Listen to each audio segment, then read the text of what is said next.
In this video, I would like to show you how to use the SpahApp.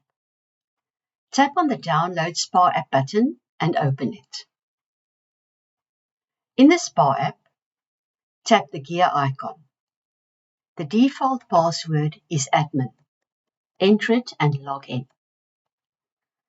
First, change the name of your SpahApp. Tap the top colorful app icon in the right menu. Type QuickStart as the new app title and tap the Save Title button.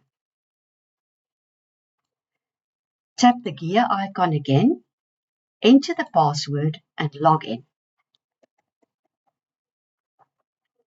Go to the spah.io website and tap the Get AI Code button. Select and copy all the code between the lines.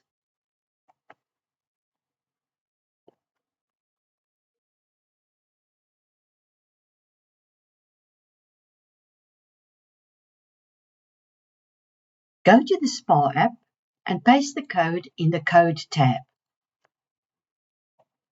Remember to tap the Save button. Now tap the magic wand button to use the code. Well done! You've created your first SpahApp that you can use for yourself, share with friends and family, or sell to a company.